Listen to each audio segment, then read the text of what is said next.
지금 이글이글 전도의 열기가 타오르는 것 같은데 63 이제 D-14일 남았습니다.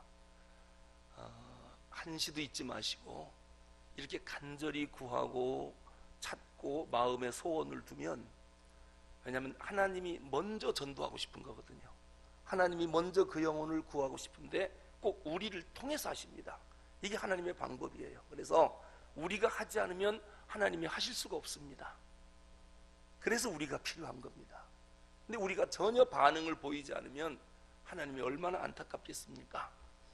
이러한 열정이 우리 모두에게 있기를 주님의 이름으로 축원합니다. 네, 제가 어린 시절 학교를 갔다 오면 제일 먼저 하는 일이 뭐냐면 외양간에 매여 있는 소를 끌고 나가 저녁 어두울 때까지 풀을 뜯기는 일이었습니다. 배부르게 풀을 먹여야 되는데 이 덩치 큰 소가 얼마나 제 말을 잘 듣는지 몰라요. 이랴 하면 가고 와 하면 서고, 덩치와 힘으로 말하면 저는 뭐 비교가 안 되지요. 그런데도 그 막강한 힘으로 주인을 결코 해치질 않습니다. 얼마나 착하고 충성된 짐승인지 모릅니다. 우리 집안 논 갈고 밭 갈고 수레를 끌고 마차를 끌고 이 모든 일들을 그 소가 다 했습니다. 그런데도 소가 싫다고 한 번도 핑계를 댄다든지 원망하고 도망친다든지 불평한다든지 그런 걸 제가 본 적이 없습니다. 먼 길을 갈 때면 저는 소퉁이에 올라탔습니다. 그러면 소는 그냥 그 이쁜 눈을 껌뻑껌뻑 하면서 저를 싣고 그냥 가는 겁니다. 저는 오늘 설교를 준비하면서 어린 시절 그 소가 생각이 났습니다. 하나님 앞에서 소처럼만 충성하면 반드시 복받을 것이다. 누구든지 소처럼만 우직하고 변함없이 그렇게 교회를 섬긴다면 정말 훌륭한 교회의 지도자가 될 것이다 라고 하는 것입니다. 오늘 1부 2부 예배 후에 교회를 위해서 소처럼 일할 일꾼을 뽑는 항존직 선거가 있습니다.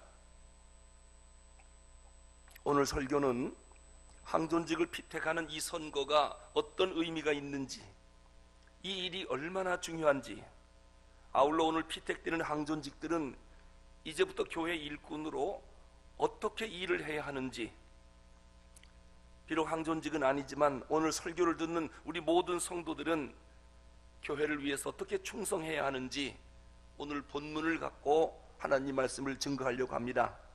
그래서 오늘 설교 제목을 법궤를 메고 가는 소처럼이라고 정했습니다. 법궤를 메고 벳세메스로 가는 소처럼만 충성하라. 그러면 하나님이 크게 기뻐하시고 우리에게 복을 주실 것입니다. 고대 근동 역사를 보면 이스라엘에 여러 나라들이 있지만은 이스라엘을 참으로 많이 괴롭혔던 나라가 하나 있는데 바로 블레셋입니다. 그 당시 블레셋은 초강대국이었습니다. 이스라엘을 얼마나 많이 침략을 했는지 침략할 때마다 이스라엘은 많은 피해를 입었습니다. 인명피해, 재산피해. 이번에 또 블레셋이 전쟁을 일으켜 쳐들어온 것입니다. 이스라엘의 군사력 갖고는 이게 또 이번에 큰 피해를 당할 것 같아요. 계속 뒤로 밀리는 거 보니까 여지없이 패할 것만 같아요. 이스라엘 조정에서는 난리가 났습니다. 궁여지책으로 이 조정에서 모여서 무슨 회의를 했느냐, 하나님의 임재를 상징하는 법궤를 전쟁터로 들고 나가자. 왜냐하면 법궤는 하나님의 임재를 상징하기 때문에 하나님이 결코 이 전쟁을 패하게는 하시지 않을 것이다. 그런 생각하에 법궤를 들고 나가자고 결정한 것입니다. 사실 그동안 이스라엘 백성들이 법궤를 소중히 여겼던 적이 없거든요. 법궤를 참 소홀히 대했거든요. 하지만 위기가 닥쳐오니까 그냥 법궤를 앞세워 갖고 전쟁터로 나가자라고 하는 것입니다. 결국 하나님의 법궤가 있는 실로에 가서 법궤를 들고 지금 전쟁이 어디서 일어나고 있느냐? 아벡이라고 하는 지방에서 치열한 전쟁이 벌어졌지요. 그 아벡이라고 하는 전쟁터로 법궤를 들고 갔습니다. 이제 우리는 하나님의 임재를 상징하는 법궤가 있으니 이 전쟁에서 지지 않을 것이다, 이런 생각을 했던 것이지요. 여러분, 하나님이 도와주셨을까요?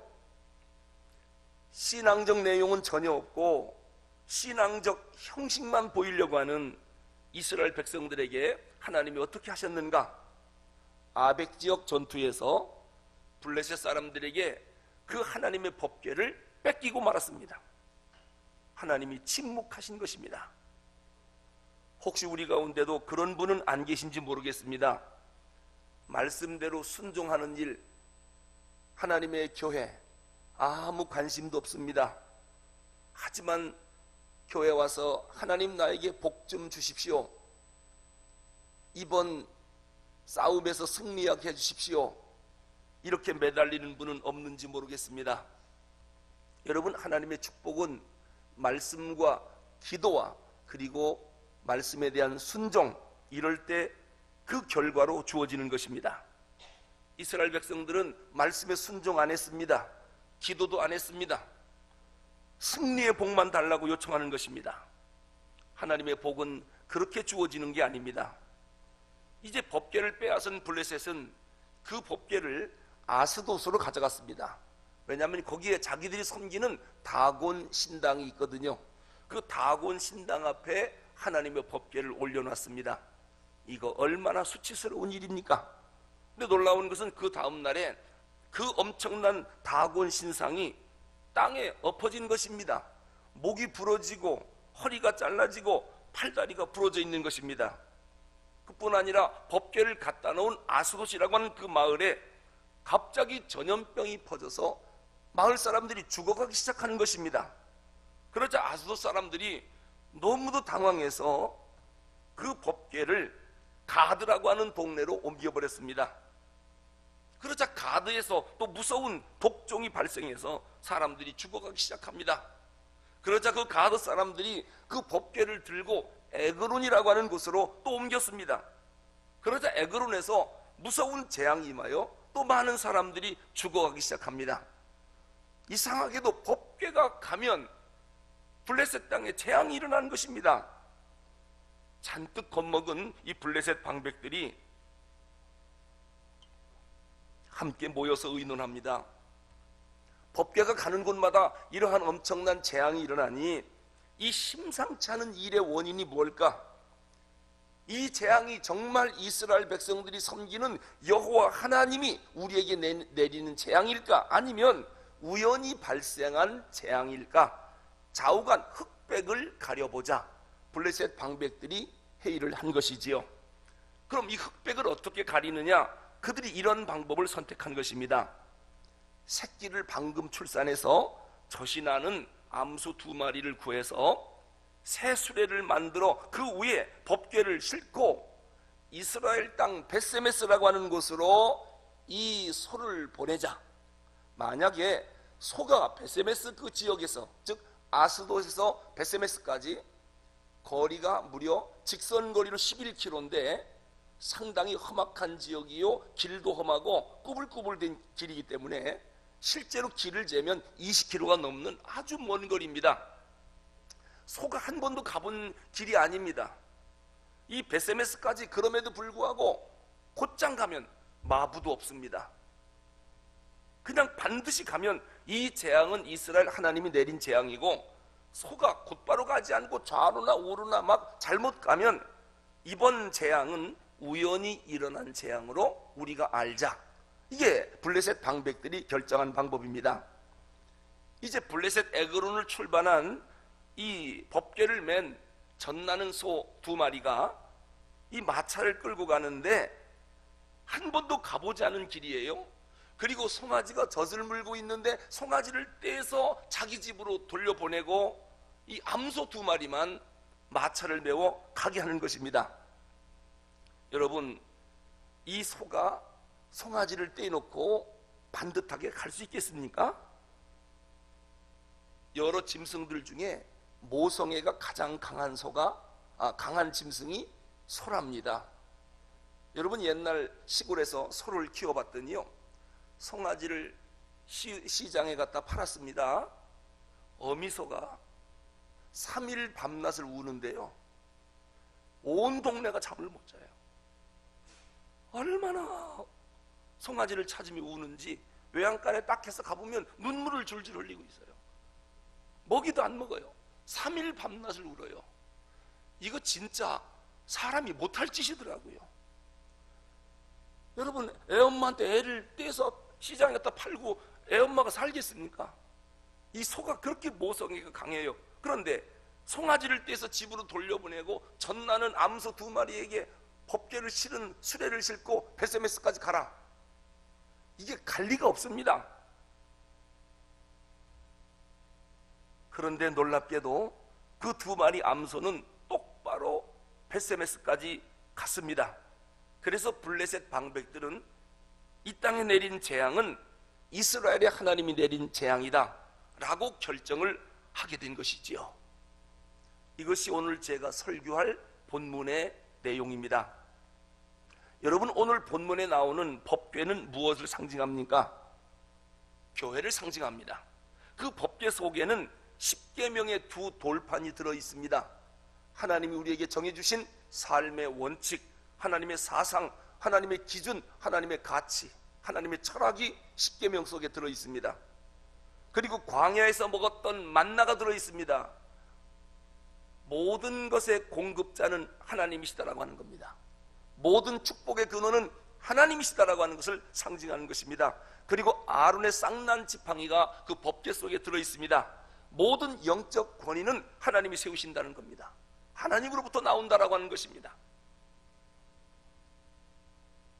그런데 이스라엘이 블레셋과 전쟁에서 그 법궤를 빼앗겨 버리다니, 얼마나 법궤를 소홀히 여겼으면 원수인 블레셋에게 그 소중한 법궤를 빼앗겼겠습니까? 여러분, 오늘 우리 가운데도 블레셋과 같은 치열한 생존 경쟁 속에서 법궤를 빼앗기듯 교회를 빼앗기는 사람이 있습니다. 교회를 잃어버린 사람이 있습니다. 세상에서 얼마나 치열한 생존 경쟁에 싸우든지 교회를 잃어버린 겁니다. 아니면 시험 들어서 교회의 소중함을 모르고 교회를 버리고 떠나는 사람들이 있습니다. 아니면 아직도 기쁨으로 섬길 만한 교회를 갖지 못한 사람도 있습니다. 여러분, 우리가 섬기는 교회를 어떻게 생각해야 되느냐? 이런 교회로 만들어야 됩니다. 할아버지가 아들에게 뭐라고 말하느냐? 아버지가 아들에게, 아들아, 이 교회는 너희 할아버지 때부터 섬겼던 교회를 내가 대를 이어서 섬기고 있다. 그러므로 너도 내 대를 이어서 이 교회를 섬기고 네 아들도 이 교회를 섬기게 해라. 이렇게 교회를 자랑스럽게 만들 수 있도록, 자랑스럽게 여길 수 있도록 그런 교회로 만들어 가야 합니다.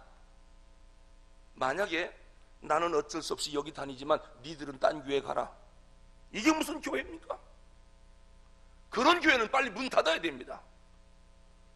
자기도 억지로 나오면서 누구 보고 나오라고 하는 겁니까? 여러분, 우리 둘의 교회를 어떻게 만들까요? 저는 정말 소원이 있습니다. 할아버지가 다녀서 평생 섬겼던 교회 나도 섬기고 있다. 얼마나 자랑스러우냐. 아들아, 너도 이 교회를 대를 이어서 섬겨라. 네 아들까지도 이 교회를 떠나지 말고 섬기라고 해라. 이런 교회로 만들어야 되지 않겠습니까? 그런 교회가 될 수 있기를 주님의 이름으로 축원합니다. 세계 역사를 보면 어느 시대든지 교회의 영광을 잃어버린 시대는 불행한 시대가 되고 맙니다. 교회를 자손들에게 자랑스럽게 물려주지 못한 역사는 그대로 소멸되고 말았습니다. 오늘 주시는 본문을 통하여 정말 교회를 사랑하고 헌신하는 사명자의 이상적인 모습이 무엇인지를 법궤 메고 베세메스로 가는 그 암소에게서 찾을 수 있기를 바랍니다. 먼저 오늘 본문에 나오는 소를 생각해 보겠습니다. 여러분, 이 세상에 소가 얼마나 많이 있습니까? 그런데 법궤를 맨 손은 그 수밖에 없습니다. 얼마나 영광스러울까요? 여러분, 세상에 수많은 수레가 있습니다. 그런데 다른 짐도 아니고 하나님의 임재를 상징하는 법궤를 싣고 가는 수레가 됐다. 세상에 그렇게 자랑스러운 수레가 어디 있습니까? 이 세상에 져야 할 짐들이 얼마나 많습니까? 그런데 법궤를 지고 간다. 이왕이 지는 거 법궤를 지고 가는 사람이다. 얼마나 영광스러운 일입니까? 이 세상에 져야 할 멍해가 상당히 많습니다. 직장의 멍해, 가정의 멍해, 자식의 멍해, 질병의 멍해, 사회적인 멍해, 경제적인 멍해, 정치적인 멍해, 우리가 지고 가야 할 수많은 멍해들이 있는데, 이 많은 멍해들 가운데 주님의 교회인 교회의 멍해를 메고 가는 사람이라면 이거야말로 놀라운 특권이요, 영광이요, 가장 큰 자랑거리가 될 것입니다. 저도 간혹 기도하면서 그런 생각을 합니다. 영근아, 너 진짜 정말 복받았다. 너 자칫 잘못했으면 그 고등학교에서 영어 선생으로 내 일생 마칠 뻔했는데, 이왕이 메고 가는 멍해, 교회의 멍해를 네가 메게 됐으니 네 수레 위에 네 등에 법궤인 교회를 지고 가는 영광을 얻었으니 너야말로 복 중에 복을 받은 사람이다. 저는 저 자신을 칭찬합니다. 할렐루야. 전 여러분도 어지간하면 저처럼 이렇게 살기를 바랍니다. 아멘 소리가 적어요. 다윗이 뭐라고 고백했냐면 시편 84편 10절에서 의인의 장막에 사는, 악인의 장막에 사는 것보다 내 하나님의 성전 문지기로 있는 것이 더 좋사오니, 이만큼 교회를 사랑한 사람이 다윗이에요. 자기의 총 재산을 다 털어서 성전을 건축하겠다고 하나님 앞에 말씀드려 하나님을 감동시킨 사람인데, 하나님이 다윗을 향해서 뭐라 그랬습니까? 내 위가 영원하리라. 이런 축복을 주셨습니다. 성전 건축하려고 마음만 먹어도 하나님이 복 준 거예요. 내가 언제 너한테 성전 지어달라고 했느냐? 어찌 네가 그런 마음을 먹었느냐? 다윗아, 네 왕위가 영원하리라. 그러더니 여러분, 지금 이스라엘의 국기는 무슨 그림이 들어있어요? 우리나라 국기는 태극 문양이 있지요. 그런데 이스라엘 국기는 뭐가 들어있느냐? 다윗의 별이 그려져 있어요. 다윗을 그려놓은 거예요. 여러분, 대한민국 국기에 어느 날 전 국민이 어떻게 결정했느냐? 태극 문양을 빼고 차영근 목사 얼굴을 넣자. 얼마나 위대하면, 얼마나 국민들이 존경하고 좋아하면 태극 문양에 내 얼굴을 넣겠습니까? 이스라엘은 국기에 다윗의 얼굴을 그려놓은 거예요. 왜 그랬을까요? 하나님을 감동시킨 왕이에요. 네가 나를 그렇게 사랑하느냐? 내 교회를 그렇게 사랑하느냐? 내 위가 영원하리라. 그러면서 아브라함과 다윗의 자손 예수 그리스도의 세계라. 예수님이 누구의 피를 여받고 왔어요? 다윗. 아브라함과 다윗과 차영근의 자손 예수 그리스도의 세계라. 이런 영광을 얻을 수 있다면 얼마나 좋을까요? 이것이 교회라고 하는 법궤를 메고 간 사람이 주시는, 그런 사람이 받는 하나님의 축복이란 말입니다. 그러한 은혜와 축복이 우리 모두에게 있기를 주님의 이름으로 축원합니다. 미국의 지미 카터 대통령이요, 대통령이 돼서 백악관에서 집무할 때 주일이면 시골에서 섬기는, 그 옛날에 섬겼던 주일학교 반사를 하고 있었는데 꼭 시골 교회로 가는 겁니다. 여러분, 대통령이 하나 움직이면 보좌관, 경호원, 하늘에 헬리콥터가 뜨고 백악관 전체가 움직이는 거거든요. 대통령 하나 움직이려면 얼마나 복잡한지 몰라요. 그런데도 시골 교회로 가는 겁니다. 왜요? 주일학교 반사하느라고. 카터 대통령이요. 그래서 한 번은 보좌관이 그런 얘기를 했습니다. 카카, 다음부터는 목사님을 백악관으로 초청해서 예배를 드리는 게 어떻겠습니까? 왜 그랬을까요? 카카가 움직이면 백악관 전체가 움직여야 되고 나라가 난리가 나니까 경호 문제도 있고. 그랬더니 카터 대통령이 뭐라고 말씀했느냐? 나는 미국 대통령이지만 교회 가면 집사요, 애들에게는 성경을 가르치는 주일학교 교사입니다. 이 모두가 하나님이 내게 주신 직분입니다. 물론 주님이 그런 걸 요구하진 않겠지만 만약에 대통령 직임과 교회에서 성경을 가르치는 교회학교 교사의 직무 가운데 카터야 너 하나를 택하라 한다면 나는 대통령직을 버릴 수밖에 없습니다. 이렇게 대답을 했어요. 교회의 법궤라고 하는 거, 내가 맡은 직분이 얼마나 소중한지를 카터는 정확히 알고 있는 것입니다. 여러분 어찌할랍니까? 하나님이 만약에 그렇게 묻는다면 어떻게 하실 겁니까? 카터가 바보입니까? 무식해서 그렇습니까? 뭔가를 정확히 아는 사람입니다. 감리교 창시자인 요한 웨슬레 어머니 수산나가 무려 자녀를 몇 명 낳느냐? 19명을 낳습니다. 수산나가 19명의 자녀들을 앞에 놓고 교회가 뭔지를 가르치는 겁니다. 교회에 어떻게 충성해야 하는지 19명 자녀들에게 가르치는데 이런 질문을 반복해서 했답니다. 너희는 너희 자신을 어떻게 생각하고 있느냐? 위대하고 존귀한 사람이라고 생각하고 있습니다. 이게 답이에요. 앵무새처럼 이야기하는 거예요. 두 번째, 너희는 지금 무엇을 하고 있느냐? 역사를 창조하고 있습니다. 누가 이 일을 너희에게 맡겼느냐? 하나님이 시켰습니다. 이 일을 어떻게 감당하겠느냐? 생명보다 소중히 여기며 감당하겠습니다. 19명을 교회를 놓고 이렇게 가르친 거예요. 그러니 웨슬레 같은 훌륭한 아들이 나왔지요. 오늘 본문 12절에 보니까 이제 암소가 법궤를 메고 베세메스 길로 가는데 갈 때 울고 좌우로 치우치지 아니하였다라고 말씀합니다. 암소들이 갈 때 울며 갔대요. 왜 울었을까요? 저는 기도하며 상상을 해봤어요. 암소가 왜 울며 갔을까? 법궤를 메고 가는 그 영광스러운 소가 왜 울며 갔을까? 두 가지 이유가 있을 것 같아요. 첫째는 젖먹이 어린 송아지를 떼놓고 가야 하는 어미소의 모정의 눈물입니다. 여러분, 십자가를 지고 가는 길은 사명자의 길로서 눈물 없이는 못 가는 길입니다. 이 길은 울면서 가는 길입니다. 어린 송아지 떼어놓고 가야 하는 길입니다. 저는 가장으로서 두 남매의 아빠인데요,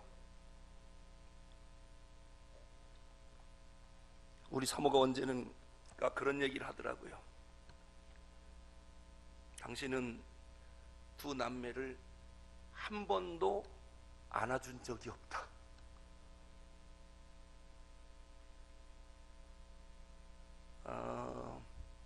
왜냐하면 밤 11시 넘어서 집에 들어가거든요. 그리고 새벽 4시면 나와요.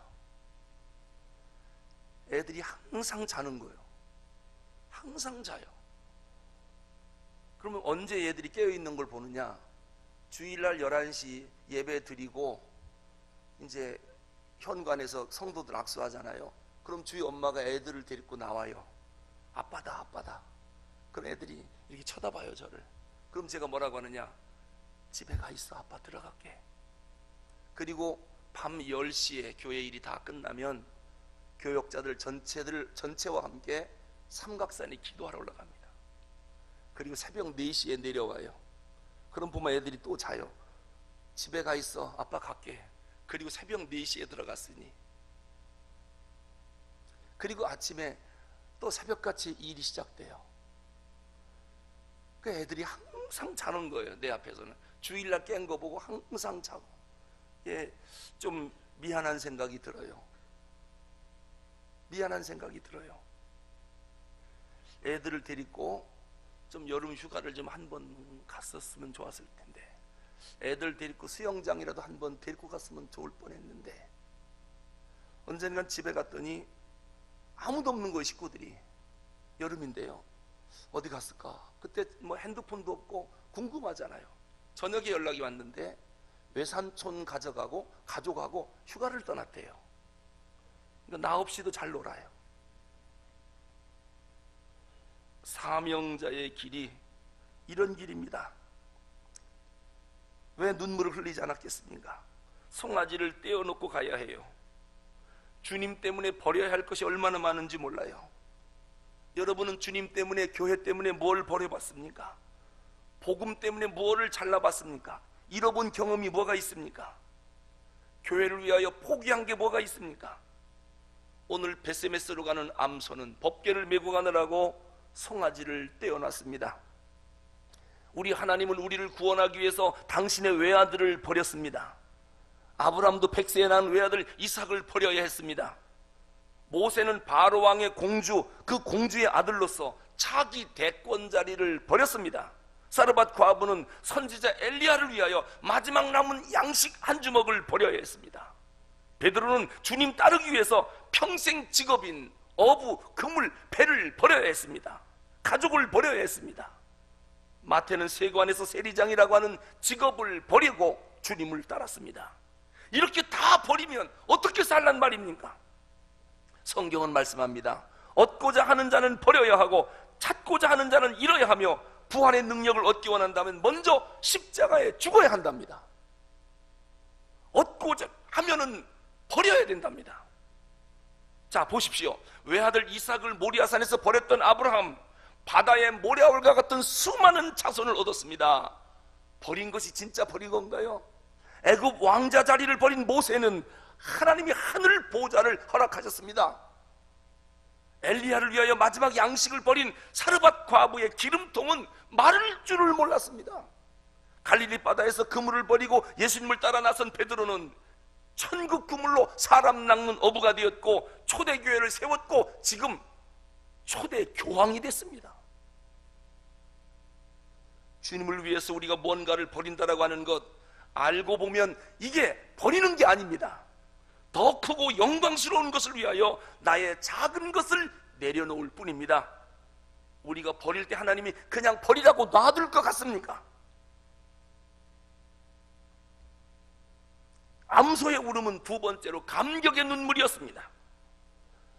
일개 미물인 소지만 여러분 법궤를 메고 간다. 이게 얼마나 영광스러운 일입니까? 물론 소가 법궤가 뭔지는 잘 몰랐겠지요. 그러나 그 눈물을 만약에 제가 지고 간다면 난 너무너무 감격해서 울었을 거예요. 감격의 눈물이었을 것이다. 대부분 소들은 우마차에 짐을 싣고 가고 밭 가는 일, 논 가는 일에 멍에를 메고 그런 일을 하는데 나는 지금 하나님의 교회인 법궤를 싣고 간다. 소라고 다 같은 소가 아니에요. 마차라고 다 같은 마차가 아니에요. 얼마나 감격스러울까요? 그래서 아마 펑펑 울었을 것 같아요. 여러분 하나님 앞에 받은 직분이 있습니까? 교회를 위하여 어깨에 무거운 짐을 지금 지고 가고 있습니까? 참 잘하신 겁니다. 그거 감격스러운 짐입니다.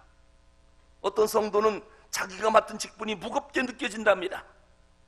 부서장의 직분이 무겁고 구역장 직분이 무겁고 집사 직분이 무겁고 장로, 안습자, 권사 직분 이 한 존재이 너무 부담스럽고 힘이 든다고 얘기를 해요. 왜 그럴까요? 이 직분의 의미를 잘 몰라서 그래요. 의미만 알면 이 직분이 얼마나 영광스럽고 감격스러운 직분인지 깨닫게 될 것입니다. 드디어 베세메스에 도착을 했습니다. 울며 불며 곧장 베세메스까지 도착한 이 암소 두 마리. 여러분 시골에서 논 갈고 밭 갈고 힘든 일을 하면 일 끝나면 우리 할아버지가 저한테 꼭 그랬거든요. 소죽을 끓이는데 거기에 콩도 좀 넣고 아주 영양가 넣은 음식을 해서 소에게 꼭 먹여라. 그래야 당연하지요. 왜냐? 사람이 하는 일보다 몇십 배 일을 많이 했는데 이 소에게 풀만 먹여서 되겠습니까? 그래서 우리 할아버지가 소죽을 아주 되직하게 끓여서 배불리 먹이라는 겁니다. 그래서 꼭 그렇게 줬거든요. 그럼 베세메스까지 새끼까지 떼놓고 법궤를 싣고 온 이 암소에게 사명 완수했으니 어떻게 해야 됩니까? 소죽을 쏘서 배부르게 먹여야 될 거 아닙니까? 그런데 어떻게 했느냐? 싣고 온 수레는 패서 장작을 만들고 법궤를 싣고 온 그 암소는 잡아서 제물로 태워 그날 하나님 앞에 번제물로 바쳐버렸습니다. 그럼 집에 있는 새끼는 어떡하란 말입니까? 이것이 사명자가 가는 길입니다. 이것이 직분자가 걸어가는 길이요 목사가 가는 길입니다. 항존직이 가야 하는 길인 것입니다. 예수님 인류 죄를 짊어지고 골고다로 올라가셨습니다. 거기서 그냥 죽었습니다. 장신이 직접 번제물이 되셨습니다. 사명을 완수한 암소도 번제물로 잡아 제물로 불태워 하나님 앞에 제사를 드렸습니다. 여러분, 미련한 손가요? 왜 중간에 도망치지 않았나? 바보 같은 소라고 생각하십니까? 오늘 본문은 우리에게 뭘 말씀하느냐? 이렇게 미련하게 보이는 소로부터 우직한 충성을 배우라는 겁니다. 소는 변덕이 없어요. 뼈 빠지게 일하고 짐 끌고 농사 짓고, 근데 먹는 건 고작 볏짚, 콩깍지, 옥수수 때 고구마 줄기. 일한 거로 말하면 고기만 먹어야 됩니다. 소는 대접이 소홀하다고 불평하는 법이 없습니다. 소는 죽어도 충성을 해요. 살은 어디로 갑니까? 푸족간으로 가요. 뼈는 큰 사골탕 끓이는 데 가버리고요. 작은 뼈는 단추 만든다고 단추 공장으로 가더라고요. 내장이 그렇게 맛있다며요? 내장도 안 버려요. 우족까지 다 먹고 껍질은 가죽까지 다 써버려요. 꼬리곰탕이 그렇게 맛있다네요. 소는 버리는 게 없어요. 머릿고기까지도 다 먹고 뼈, 이 뿔도 다 쓰고. 소는 살아도 주를 위해 살고 죽어도 주인을 위해 죽습니다. 그래도 불평이 없습니다. 소는 자기를 위해서 산 적이 없기 때문입니다. 이런 소처럼 일할 항존직을 오늘 뽑는 것입니다. 투표, 기도하고 잘하셔야 됩니다. 5분 장로님을 꼭 뽑아주세요. 10분 안수집사님들 뽑아주시고 20분 권사님 뽑아주세요. 35명 소처럼 일할 항존직을 뽑아서 교회를 회복시킬 것이고 교회를 부흥시켜야 됩니다. 법궤를 메고 베세메스까지 갈 사람들이고 새끼 다 떼놓고 갈 사람들이고 거기 가서 번제물을 태워 하나님 앞에 죽을 사람들을 오늘 뽑으라는 겁니다. 하나님이 그들을 죽게 놔둘까요? 아브라함처럼 믿음의 조상 다윗 왕처럼 다윗의 벼를 국기에 거려 넣어줄 것입니다. 그러한 영광이 그들에게 또 있는 것입니다. 기도하겠습니다. 하나님 아버지,